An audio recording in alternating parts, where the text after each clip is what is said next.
Disgusting! There's no way I'm handing over the inheritance to this child.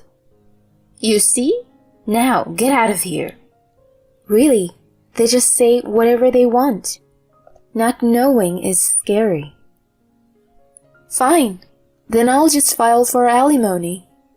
Say what? Well, you've been having an affair, haven't you? My husband just gaped, speechless. I'm Lila. I've been married to Ryan, who's 4 years older, for a long time. He's the third son of a wealthy family, but you wouldn't know it from his demeanor. When we met, we were both fresh in our careers, not really thinking about marriage. He was my solace through the hard work. And before we knew it, we were considering marriage after settling into our jobs. I was surprised when he first mentioned his family. Even I, from the countryside, had heard of his family's corporations. I was speechless. And he just laughed, saying, "But I'm the third son, so the family business isn't my concern." It made sense.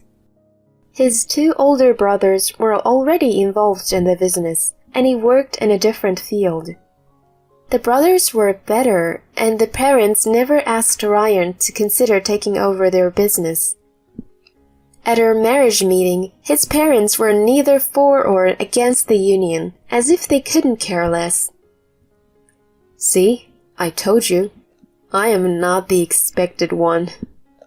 I smiled, but I worried about the complex feelings behind his eyes. Our marriage was peaceful. Our relationship with his family was distant, with no contact from their end.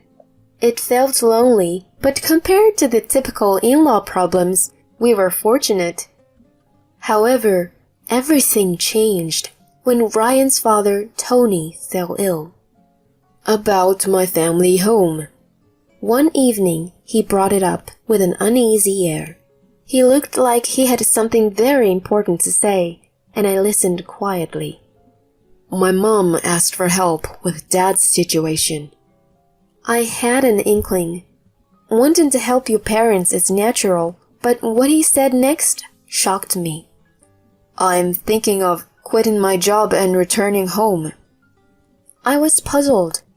Returning home? What about my opinion? The right thing to say would be, I want to return, but what do you think? But I put myself in his shoes. If my parents were ill, I would be distraught and want to help. But still, we were a married couple, not individuals. Shouldn't we consider each other's feelings? These thoughts crossed my mind in an instant. Yet, I didn't want our relationship to crumble over this, so I let it go, missing a crucial point about his character. I understand, but we're a couple. I have my job too, and going back home means I can't continue working. I wish you had discussed it with me instead of just telling me. Ah, sorry. I'm just overwhelmed. Mom never relied on me before, always seeing me as an incapable son. I believed that was his true feeling. He never explicitly said it, but he seemed happy his mother finally relied on him. Later, I met his mother, Mary, after almost a year. She looked frail and weak, and Ryan seemed genuinely worried about her. Lila, you must think I'm selfish, calling you both back like this. I'm sorry. We don't know how much longer Tony has. When I thought of you too, I didn't want to have any regrets. I want to cherish my family. There are positions ready for you in the company. Come whenever you're ready. Tony might not have much time left. Mary was, after all, a stranger. I felt cold, thinking so bluntly. We were always treated like heir, the third son and his wife. Suddenly being called family felt insincere, but Ryan, with tears in his eyes, looked at his mother. Mom, it's okay. We're discussing it, and we'll come up with a positive answer. He was completely taken in. Eventually, Ryan and I quit our jobs and joined Tony's company, agreeing to live with him. I had no regrets about quitting, joining the company, or moving in. However, being deceived was another story. It turned out the promise of working at Tony's company was a blatant lie. I only did miscellaneous tasks there for less than 3 months. Then, I was relegated to Tony's caretaker. It was a total betrayal. Lila, thank you for your hard work. Now, you will be taking care of my husband. 3 months into living together, I felt something was off. My job at Tony's company was menial, despite my background in planning. I had some experience under my belt, but that never meant anything at this place. I never thought I'd end up as a caretaker. What do you mean by that? I asked Mary for clarification. She scowled and sneered at me. Typical of a girl from third-rate university, unable to understand simple things. It's caregiving. What else could it mean? I am not asking for a definition of caregiving. Do I really need to spell it out for you from 1 to 10? How dare you speak to me like that? So rude. Rude? I didn't intend to be. Talking back is rude enough. I am Ryan's mother, you know. I know that, but that wasn't my point. I was asking if they planned to use me as a caregiver from the start. Someone of your level wouldn't be of any help in his company. It's reserved for top university graduates, not for you. I did graduate from a decent private university, but it paled compared to Ryan's brother's alma maters. From her tone, it was clear they summoned us just for Tony's care. Frustrated, I locked myself in my room, and later I told Ryan everything his mother said. His response was, Lila, you're an employee of Dad's company. You signed the contract. As an employee, you're supposed to fulfill your duties, including caregiving. Are you serious? What do you mean? He was so pleased to be relied upon by his mother that he sided with her instead of defending me. I was alone, without him as my ally. The logical choice was to divorce and free myself, but my altruistic side kicked in. His mother, who had abandoned her ailing husband, left him in my care. Despite never receiving any kindness from them, I couldn't abandon the frail old man in front of me. I was a stranger after all. I could leave whenever I reached my limit. With that mindset, I started caring for Tony. Good morning, Tony. I'm looking forward to working with you and getting to know you more.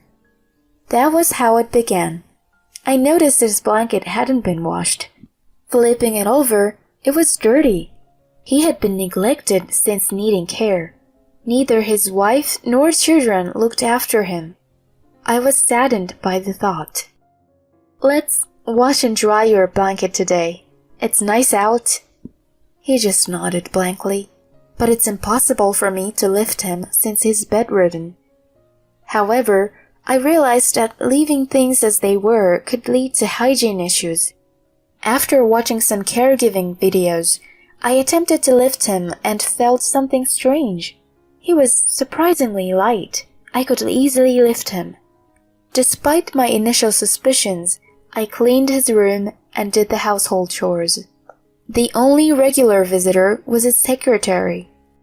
A month of one-sided conversations passed. Until one day, Tony sighed deeply. You're quite resilient, aren't you? Huh?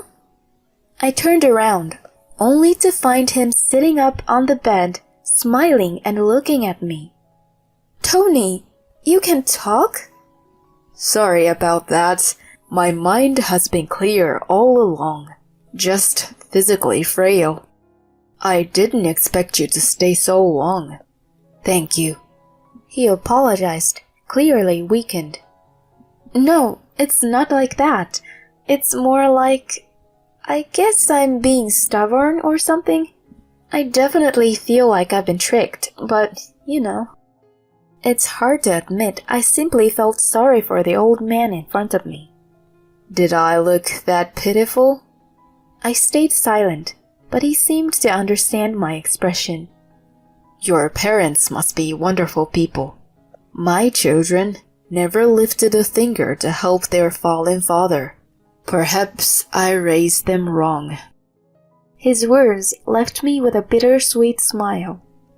Thank you for talking to me, even when I didn't respond. Your humming and stories were comforting. I felt embarrassed for singing carelessly. Would you mind listening to my story today? Go ahead, Tony. He shared his past. He had a woman he intended to marry, but to save his nearly bankrupt company, he was arranged to marry Mary. The woman disappeared silently. I found her later, but she had already passed away from illness. Why did you search for her? I wanted to marry her, to leave everything and be with her. I married Mary, who comforted me in my grief, but somewhere I lost my way. Now she's probably infatuated with her lover. Mary's affair was shocking, but it made sense why she never came home. Sorry for the unpleasant talk. Lila, could you stay by my side a bit longer? Initially, I approached my relationship with Tony thinking I could leave any time, but eventually he became a part of my life. Surprisingly, I didn't find the caregiving burdensome. I was simply fulfilling his requests. However, as time went on, his health deteriorated, and a year later, he was almost entirely bedridden. Despite his physical decline, he remained mentally sharp. I continued to tend to his small requests every day. During this time, Mary rarely showed her face, and Ryan, my husband, also stayed away. My attempts to contact him went unanswered. My love for Ryan had dried up. He didn't even come to see his own father, and left me alone in this house. I decisively hired a private investigator and found out about his affair. I wasn't shocked. Perhaps it was a woman's intuition, but I had a rough idea about his actions. I decided to divorce him and leave this house after Tony's passing. Amidst these plans, Tony had a seizure and was rushed to the hospital. Once stable, he began issuing various instructions to his secretary and lawyer. He called me to his hospital room and meticulously explained what would happen with the inheritance, outlining a plan that would send his neglectful wife and 3 sons spiraling. A few months later, Tony peacefully passed away. I was there with his secretary for his last moments. Mary and his 3 sons showed up without a tear, immediately discussing funeral arrangements. Mary turned to me with a smirk. It's good you could fulfill your duty as a wife. I thought you were useless, but you found your purpose. Now you have no relation to our family anymore. We'll handle everything, so please leave. I looked at Ryan, who wore a smug smile. That's the situation, so we're good with the divorce, right? Don't worry, I'll give you a fair amount of money. Just don't talk about the inheritance, okay? Disgusting, thinking about the inheritance. I would never give it to someone like you. You know now, so leave. Really, they just say whatever they want. Not knowing is scary. Fine, then I'll just file for alimony. Say what? Well, you've been having an affair, haven't you? He just gaped, speechless. Mary was caught off guard and had the same reaction. I'm actually surprised that he didn't think I was onto him. Wait a minute, the fault is yours for not being able to get pregnant. No, that's not it. Regardless of whether I can get pregnant or not, infidelity is wrong. I have the right to claim alimony. You see, Ryan has a child now. What? Mom, stop. I hadn't been aware of this development. She had just given me concrete proof of the affair. Oh, there's a child. Congratulations. Ryan, make sure you pay the alimony. Let's go with the standard $70,000. Pay it now and we can divorce. $70,000? That much? It's a small price for a divorce. $60,000 for you and $10,000 for her. That's the going rate. Well, he looked awkwardly at his mother. Fine, that's a small price to get rid of this nuisance. I have fulfilled my role, so I'll leave. How obedient. After all, you're just after the money. Don't ever show your face to us again. We'll see about that. I'm sure I'll be seeing you in a few days. I quietly left the room. Ryan paid the alimony in 5 installments over the next few days, and we divorced. I'm free now. Later, I was called into a meeting room by Tony's company's legal counsel, where I found Mary and Ryan with visibly strange expressions. Why is Lila here? It's the president's will. Tony wanted me to witness everything to the end.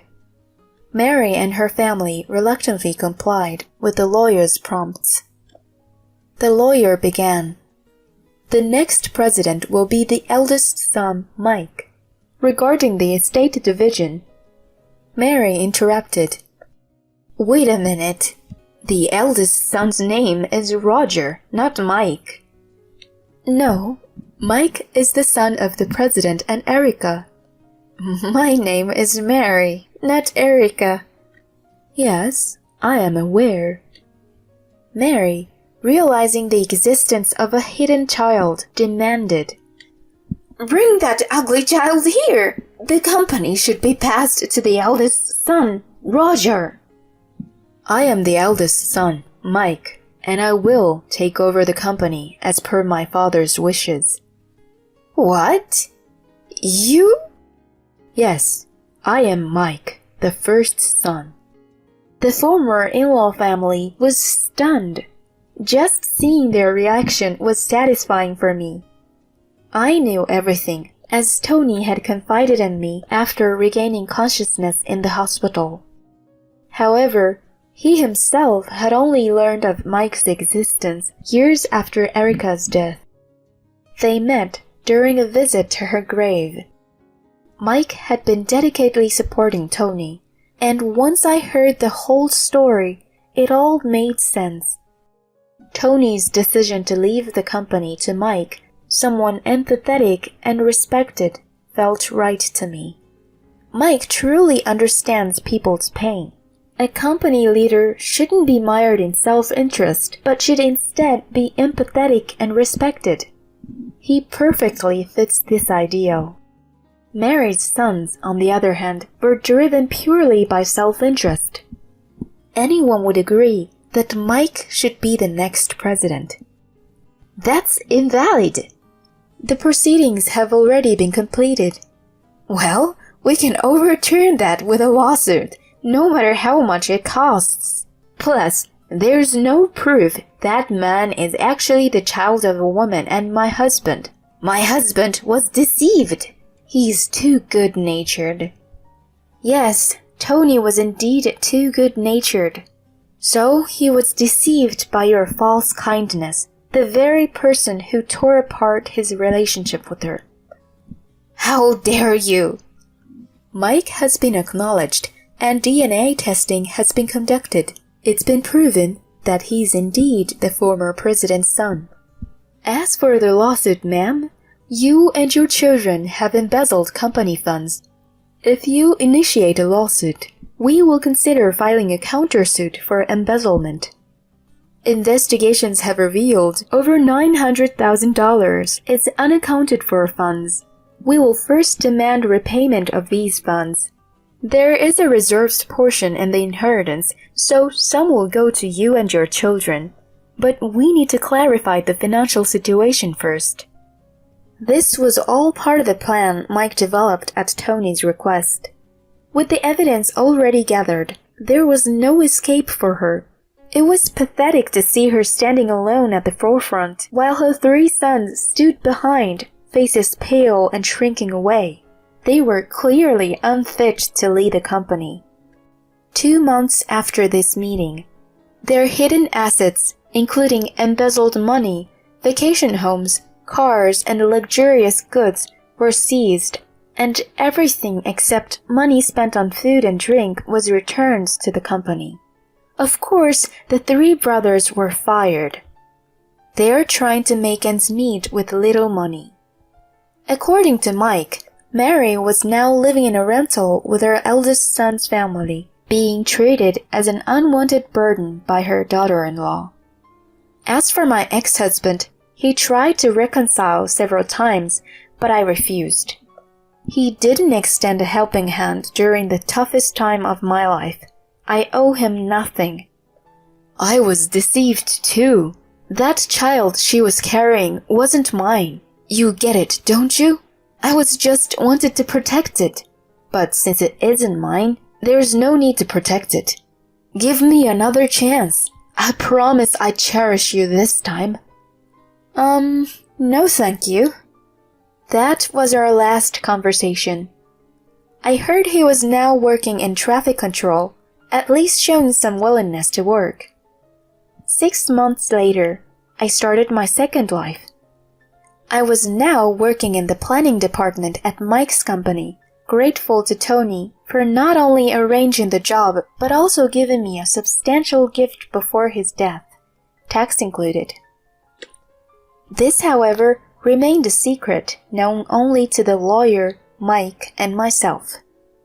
Even though Tony was no longer my father-in-law after the divorce, I regularly visited his grave to pay my respects. Thank you, Tony.